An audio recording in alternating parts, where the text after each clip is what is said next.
Ishgard cannot well endure another assault. Even should her knights succeed in turning back the Horde, the casualties will be catastrophic. But what other choice do we have? It's not like we can talk it over with them. Dragons and men aren't exactly on speaking terms. With certain notable exceptions.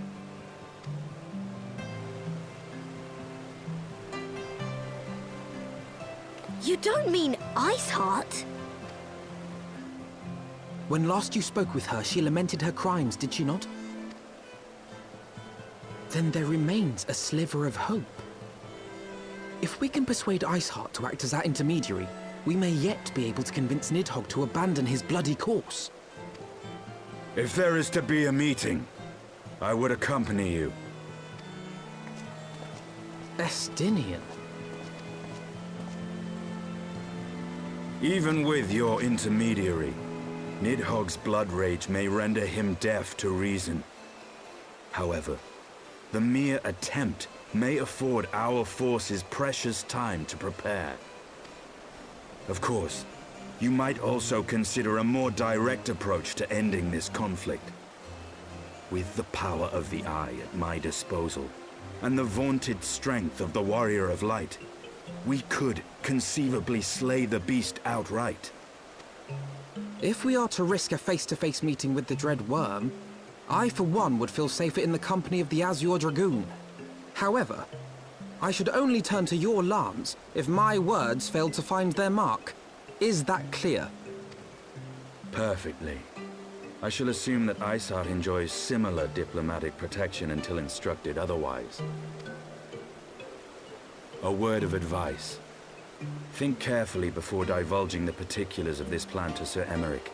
'Twould not do to have the Lord Commander accused of consorting with heretics. Indeed. I thank you for your counsel, Estinien. We shall be honored to have you with us. I am glad to be of service.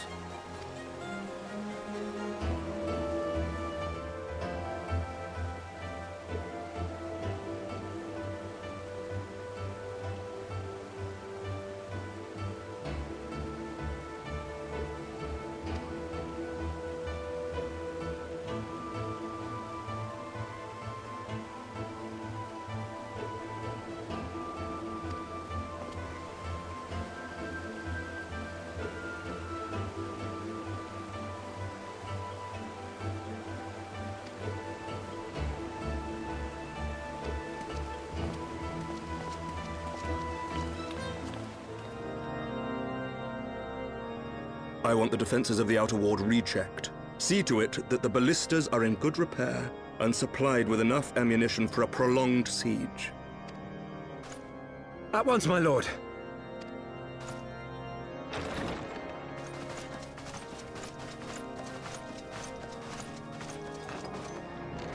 Ah, 'twould seem I have visitors, and unlike those massing beyond our walls, these ones are welcome. Pray forgive us for interrupting you in the midst of your preparations, Sir Emmerich, but our suit concerns the impending assault. To speak plain, we believe there is a chance the invasion might be halted before it even begins. I can divulge little more at this time, but I must nevertheless request that you advise the Holy See to refrain from launching any preemptive sorties whilst we seek to put our plans in motion. I will gladly lend my support to any endeavor that could spare the blood of my countrymen, but I would know more of the cause you would have me champion. Will you not share aught of this mysterious undertaking? Know that I have offered my lance to aid in this endeavor. I cannot claim that its success is assured, but our actions should serve to delay Nidhogg's advance at the very least. Which is more than can be said for the ill-conceived counterattack advocated by the sea's more vocal crusaders.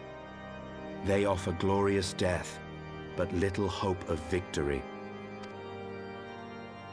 Aye, their proposal does not inspire confidence. Our resources should rightly be spent shoring up the city's defenses. The Azure Dragoon and the Warrior of Light sallying forth together to face the dread worm Nidhogg.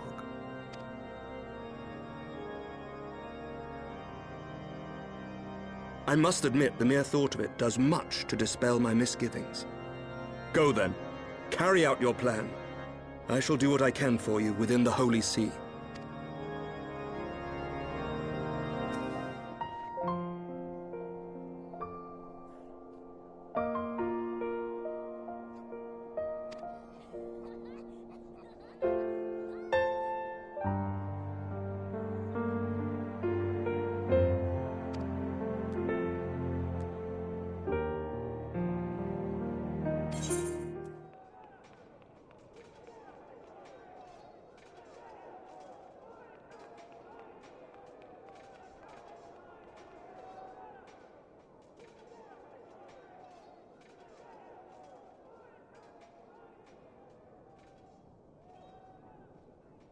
Such commotion.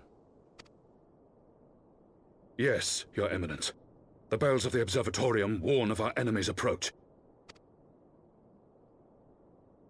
So, the dragons are coming. Let them come, in their hundreds and their thousands. With the divine blade in our hands, we shall rend their flesh and drown the heretics in their master's blood. Even Nidhogg and his foul brood shall be powerless to resist us. And when we have rid the world of their pestilence, we shall turn our attention to our Ascian allies. See that they are suitably rewarded for their invaluable assistance. If I may, Your Eminence, the Paragons wield powers strange and unknowable. Can we be certain that they will not see through our deception? We can be certain of naught save the righteousness of our cause. If you would be a true leader of men, you must possess conviction as well as caution.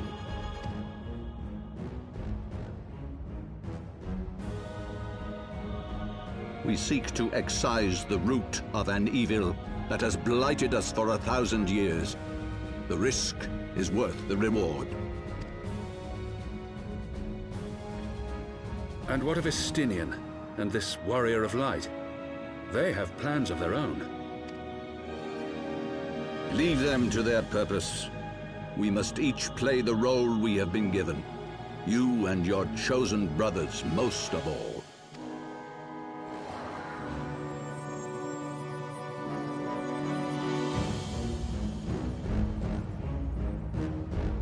For the glory of King Thordan.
Ah, I should have known it would be you.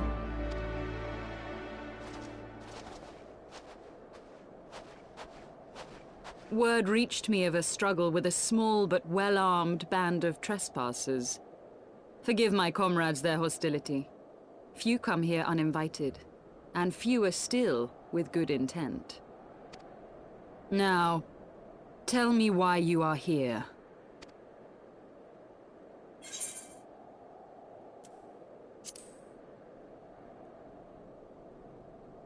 So, you seek to stem the Dravanian tide with talk?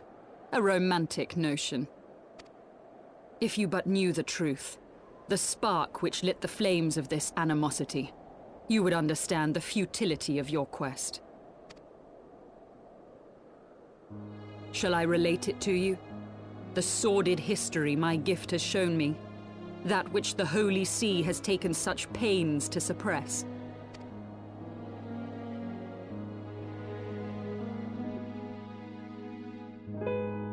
'Twas more than a millennium past when an Elezen tribe first sought to claim the lands of Kurthas as its home. Unfortunately for them, Kurthas was already home to dragonkind, and they were not inclined to make way for the invaders. Thus did a bloody war begin.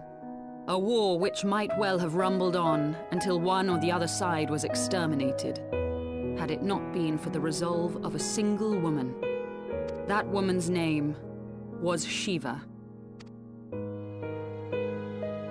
While those around her fought and died, she attempted to parley with the dragons, and in so doing discovered them to be possessed of profound intelligence and reason. The great worm Hraesvelgr, in particular, so enchanted Shiva that she found herself growing to love the creature, whom her people considered a monster. In the eyes of a near-immortal dragon, however, the fleeting life of an Elezen is as that of a freshly cut rose. Scarce has the flower bloomed before it begins to fade and wither. Such melancholy musings plagued Hraesvelgr, who had found in Shiva an unexpected and beloved soulmate. He knew that all too soon, death would snatch her away from him. Unable to bear the thought of their separation, the maid bid the worm consume her, that their spirits might be entwined for eternity. Though loath to perform the deed, Hraesvelgr ultimately gave in to her plea, and soon thereafter the tale of their ill-fated love spread throughout the two warring factions.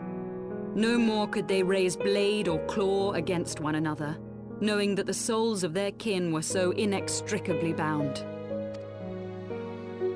In the days that followed, man and dragon learned to live in harmony, and together built a nation unlike any the world had ever known. For 200 years did this blissful age of peace continue, as it would to this day, had vilest envy not stirred in the hearts of the Elezen. It It is said that worms owe their longevity to the boundless reserves of vitality found within their eyes. And 'twas in this belief that a traitorous band of knights deceived their allies of some 2 centuries, and took by force that which they coveted.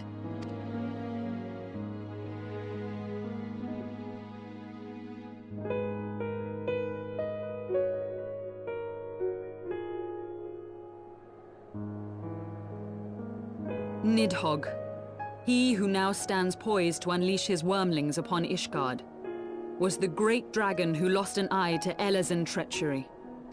And until he prizes it from the hands of the traitor's progeny, no amount of conciliatory words will stay his fury. You are wrong, Lady Iceheart. Lest you misunderstand, I do not doubt your vision of the past. 'Tis true that Nidhogg greatly desired to reclaim the Eye. Indeed, it was for that very reason that I kept it with me as I roamed the land, attempting to draw him away from the city.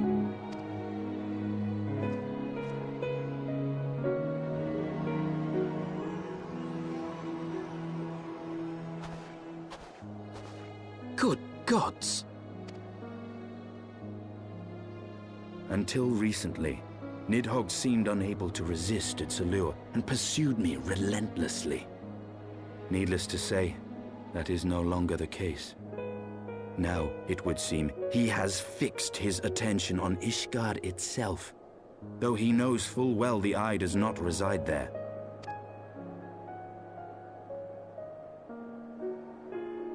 You believe he targets the capital for another reason? I believe reason has all but left him. Through the Eye, I feel much of what Nidhogg feels, and the dragon's thirst for vengeance will not be quenched by aught less than a sea of blood.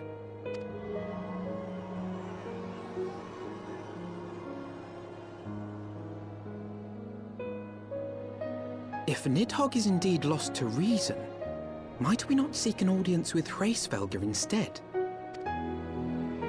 He has thus far shown no inclination to aid in the invasion of Ishgard, and may yet welcome our efforts to broker a peace.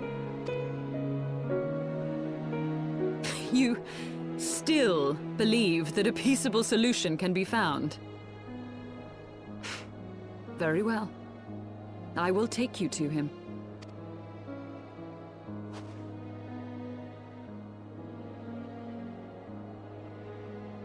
Our road will lead us to Dravania, the homeland of dragonkind. There we shall ascend unto the clouds, where Hraesvelgr resides.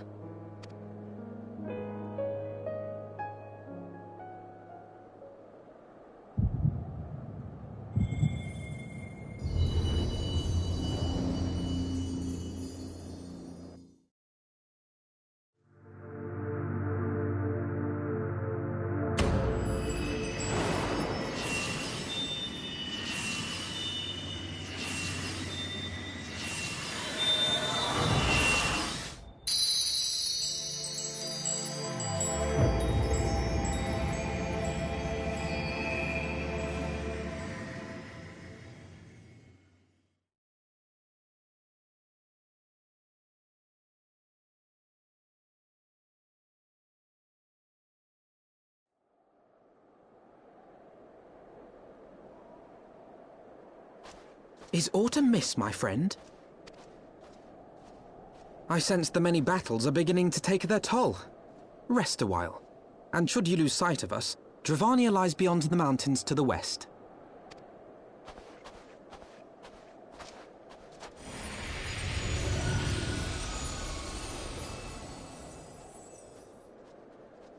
Curious.